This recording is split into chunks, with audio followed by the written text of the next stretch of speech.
sa inyong lahat at sa aking mga subscribers. Ngayon po ay ipapakita ko sa inyo at i-share ko sa inyo ang naging experience ko kung bakit nasunog po yung aking Lipo battery na 4S. Ang battery ko po ay ito 3.0 3000 mAh. Nasunog po siya, nag-umpisa po siya bilang ganito po, nag-bloat po siya, pumaga, kumintog. Papaliwanag ko po sa inyo kung bakit ito nagkaganito. So, ano po yung mga sinyalis na may kailangan palitan sa ating RC boat?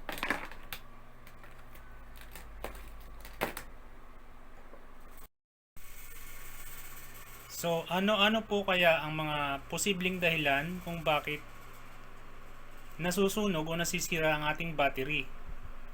So, ano po ang mga check-up na dapat natin gawin? So, unang-una po,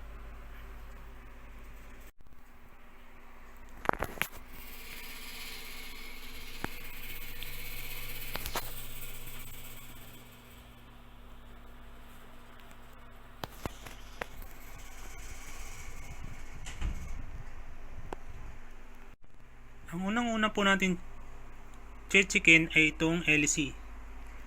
Subukan po natin ikot-ikutin siya. Dito pa lang po ay malalaman na natin na may problema. Kapag po maganit at hindi smooth ang kanyang ikot, ibig sabihin po may friction somewhere doon sa loob, doon sa kanyang housing. Yung housing po niya at saka yung shaft ay nagkakaroon ng metal to metal contact. So maaari po na yung kanyang stuffing tube ay nasira na, kaya nagme metal to metal contact. So ano po yung stuffing tube? Ito po, meron po ako ditong bago. Ito po yung pamalit ko sa kanya. Meron po siyang plastic sa loob. Yan. Stuffing tube po ang tawag dyan. Yan po yung kanyang stuffing tube.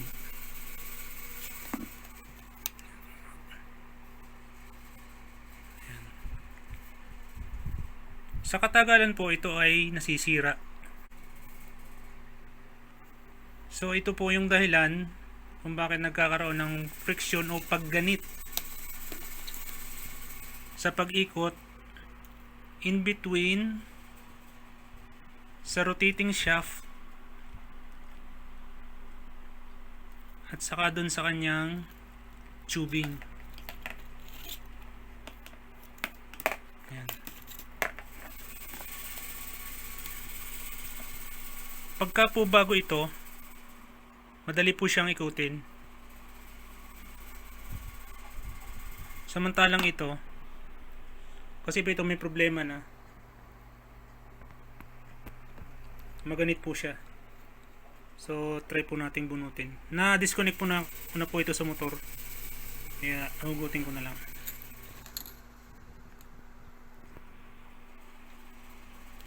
So ito po siya. Kung mapapansin nyo po, meron siyang mga crack.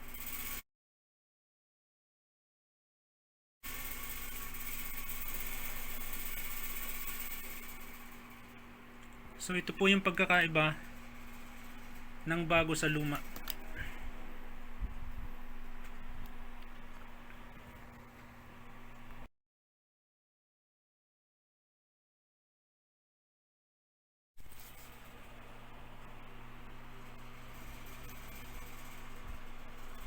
Kung nasa kaliwa, yung bago, yung nasa kanan yung luma.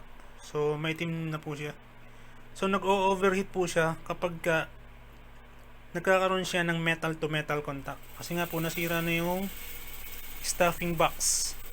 Oh sorry, stuffing tube. Stuffing tube.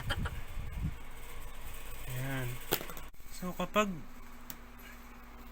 po nasira yung stuffing tube sa loob, yung pong plastic na yun, magkakaroon po ng metal to metal contact yung flexible shaft at saka yung kanyang shaft sleeve, itong copper tubing. So mangyayari po, habang umiikot siya sa lakas ng ikot ng speed, nag-overheat na po itong aking shaft, kaya po nangitim siya. Yun po yung isa.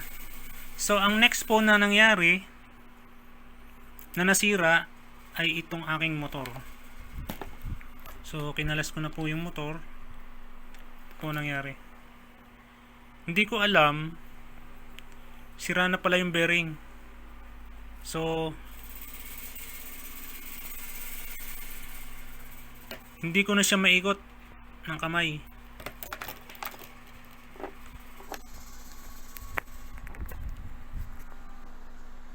Dati po nung bago pa ito, naiikot ko siya gamit lamang ang isang kamay. Ngayon po hindi ko na siya maikot. Nag-stack up na po siya kasi po nasira na yung bearing. So dito po ang nakalagay po dito ay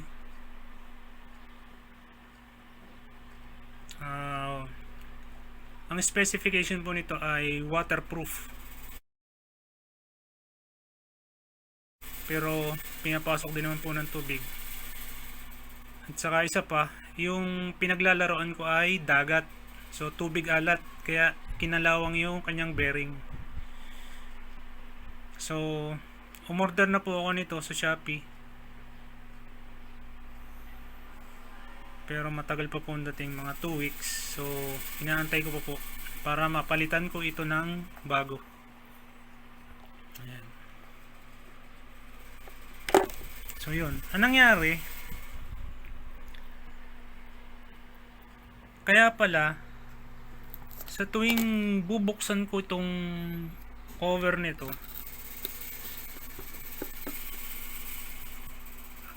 umuusok yung loob kasi po nag-overheat. Pag hinawakan ko tong terminal niya, ang init, halos hindi ko mahawakan. Buti na lang itong battery na to sa labas siya nagliyab, hindi sa loob ng bangka ko. Kung sa loob nangyari, malamang sira, sunog ang bangka ko. So yun po ang nangyari. So ang papalitan ko dito ngayon,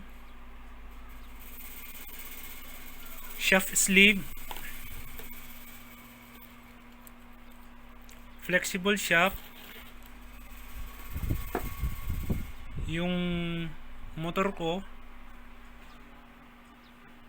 3660 brushless motor, 3300 kV, at saka itong battery ko.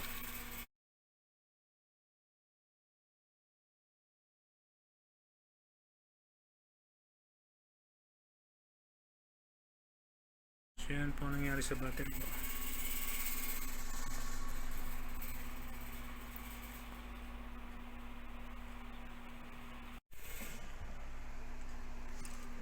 So ito po nangyari kay 007. Hindi ko na siya malalaro. Iniintay ko pa yung kanyang mga pyesa. So ito ang papalitan ko sa kanya: battery, shaft sleeve, at saka yung motor. Okay, yun po. Maraming salamat po. Sana po may natutunan kayo kahit pa paano. At don't forget to subscribe po. Maraming salamat po. Happy boating sa inyong lahat.